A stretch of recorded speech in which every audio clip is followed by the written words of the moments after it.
Hello, I'm Matthew Adams from Engine, and today I'm going to be talking about Corvus.JsonSchema, the open source, high-performance, low-allocation JSON schema validation and serialization library from Engine. If you like this kind of content, please hit like and subscribe. It really helps us get our information out to the audience that could benefit from it, and it costs you absolutely nothing. So, Corvus.JsonSchema, what does it do? Well, it takes JSON schema files and generates C# code from that so that you can interact with JSON in much the same way you would with deserialized JSON into handcrafted type files, but with higher performance and close to zero memory allocation in normal usage. Now, we're on v4 of the library. That's about to be released alongside .NET 9 in November of 2024. And up to v3, so we're on v3.1 in the released version at the moment, there's a command line tool that lets you generate your source code, and it's got various options to control the way that's generated. Now that's still the case in v4, there's still a command line tool, and in fact it's been enhanced with a whole bunch more options for the way you can generate your code, including naming conventions and being able to generate multiple types all at once. But we are also, thanks to the requests of our excellent and much beloved community, creating a source generator for the v4 library. And what does that mean? Well, that means you don't need the command line tool. What we do is embed the source generator right into the project, and it generates code in place in the project as you modify the JSON schema files with full IntelliSense and all the usual things you'd expect from the IDE. So how do we go about doing that? Well, I've set up a project here with two project files, a solution with two project files in it, one called Working with JSON Schema, and that's just a standard .NET 8 library. We actually support Net Standard as well, and we'll be supporting Net 8.9 as soon as it ships, and the preview, in fact, already supports .NET 9. And the other project we've got in here is just a standard console library application that's referencing that first project. So we're set up. So what do we need now? Well, I guess some JSON schema would be a good place to start if we're going to be generating some JSON schema. So I'm going to add a JSON schema file here, and I'll just do it with the shortcut key, Control-Shift-A, and let's call this one testperson.json. Okay, so we've got our testperson JSON schema file there, and I suppose we should tell it that it's a schema file by adding our $schema, and we're going to use the standard draft 2012 schema. You can find more information about JSON schema on jasonschema.org if you're not all that familiar. Now what should we do? Let's make this let's add a title first, and the title can be an example person. So we're going to generate a person type. So this type, yep, we'll make it an object like it suggested there, and we will give it some properties. One thing I quite like about code generating from JSON schema is that it's a really fast way to build up a kind of POCO object model, including constraints and validation.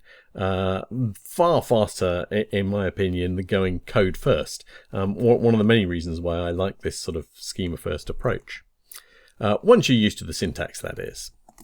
So the properties I'm going to create, let's create a first name. Very good, it's made a good guess. It's almost like I've done this before. Let's have a first name whose type is string, and we'll give it a description. And we'll also have a last name, and the last name we're going to make exactly the same. Type string, and description, the person's last name, and some spurious extra bits that IntelliSense added for me. So there we are. There's the first name and the last name. What else should we do? Let's add a required field. So we'll make it so that you have to have a last name. You don't have to have a first name, but you have to have a last name. So there we go. There's a JSON schema file for a very, very simple person. Now, what are we going to do with that? Well, what we need to do is add a couple of NuGet packages. And one's a runtime NuGet package, and that provides the Corvus.JsonSchema type support for all the JSON types, and that's in a package called Corvus.JSON extended types, and we're going to install the v4 preview version. So we'll install that. That gives us a runtime library. And then we also have separately, we have the source generator. Now, it's likely that we'll roll this into the Corvus.JSON extended types package when it comes out of preview. But for now, we install it separately. So let's install the source generator package. Now, this is a development time package. We don't actually ship anything from Corvus.sourceGenerator with the files that are generated, just the Corvus.JSON extended types file. So we've added those packages, and when we build, it still builds as you'd expect. Now, at this point, what we're going to do is restart Visual Studio. Now, why do we need to restart Visual Studio, you might ask? Well, source generators are somewhat sensitive to being bootstrapped. And when you first apply a source generator to a project and build it inside Visual Studio, sometimes it's not in a very happy state. So I find it's best to quit Visual Studio and reload it once you've added a source generator. So that's what I'm going to do now, and you won't see any of that through the power of editing. So here we are, back in Visual Studio, as if nothing had ever happened.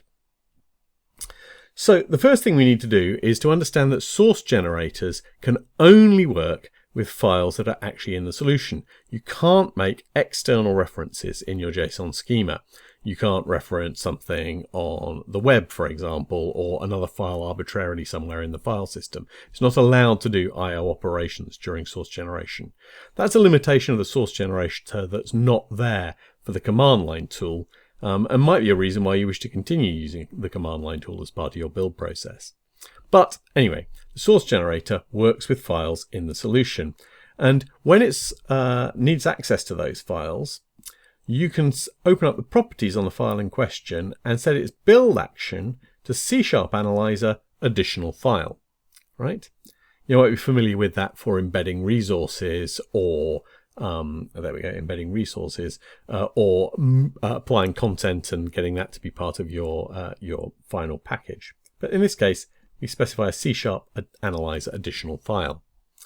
And if you have a look at what that's done in the solution, in the project CS_proj file, you can see it's added this additional files item group, and it's also removed it from its default action. You don't need to do that. You can just add it to the action group, but it's nice to keep it tidy. So now this source generator, the source generator knows about our JSON schema file. So how do we get it to generate some code? Well, the source generator has already done some work.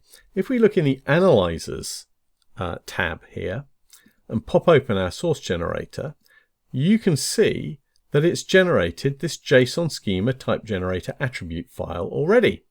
And that in fact is the attribute that we apply in order to be able to get our source generator to emit code. So what are we going to do there? Let's roll that up again.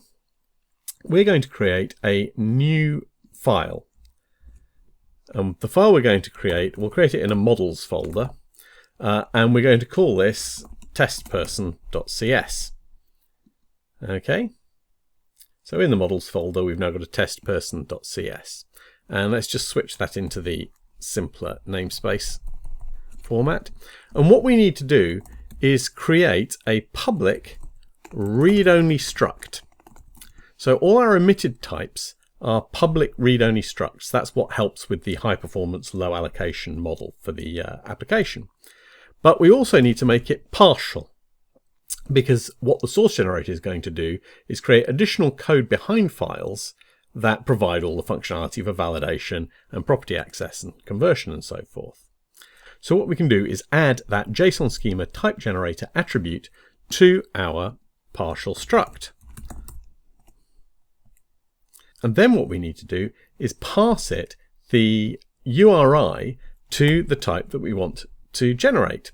And in this case, we're just generating the root type, so we don't need a fragment part, to this testperson.json file.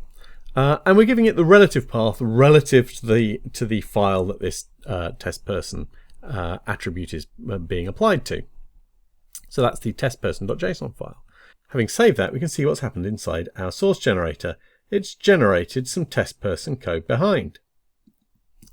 So let's see if we can use that. So let's go into the program and we'll get rid of that little greeting and we will create a test person. Now there's a number of ways we could do that. We could parse some JSON, but I'm going to use the testperson.create method. And you can see the create method has got two arguments, the last name and the first name. And what we do when we generate these create methods is we put all the required properties first, sorted alphabetically, and then we put all the optional properties, again sorted alphabetically. This helps us with stability, but it also helps you to create valid types, valid instances of the type.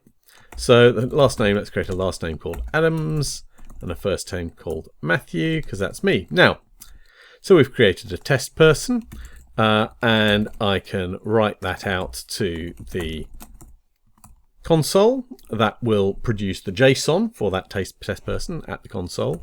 And I could also do some validity checking. So if it is valid, then we will write out that it's valid. Test person is valid, if I can type it straight. And otherwise we will write out is not valid. There we go. So when we run that, we should find that test person is valid. There we go. There's the JSON created for it, and there's the valid test person. Now, what can we do to make that a little bit more complicated? Well, let's go and just edit the JSON. Here's the schema. Here's the first name and the last name. Let's change the first name so that we require a minimum length of 10. So it's got to be at least 10 characters long, the first name. Bit of an arbitrary choice, I think, but min length of 10. Now, if we run this again, we'll see that we are not valid now. Now, we could actually print out all the validation results, but I won't go to that in this video. We'll produce another one for that. So it's not valid. So what happened there? Well, we'll now see that we've got this first name entity has been generated. This is no longer a string, so it's no longer using our standard JSON string implementation. It's now got a min length of 10. So we generate this first name entity with a validate function, and you'll see in here that we have a min length of 10, and it's going to use that in the validation. So let's see what happens when we change that back again. So let's make another change, get the Solution Explorer out of the way.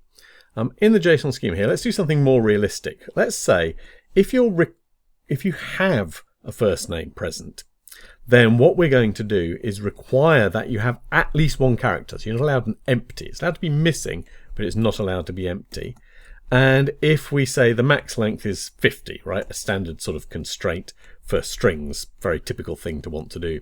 So when we save that JSON schema file, you'll see that it reruns the code generation in the source generator and adds the new max length validation in, so that when we come to run this up again, we can see that we're valid again and our first name and last name are still represented in the JSON that we've produced. So that's a really quick introduction to Corvus.JsonSchema's code generator support. And I hope you see how this kind of schema-first approach to JSON serialization and code generation can be a really productive way of generating your data types. I'm Matthew Adams again. Thank you very much for joining me and listening to the end. And if you did enjoy it, don't forget to like and subscribe. Thank you.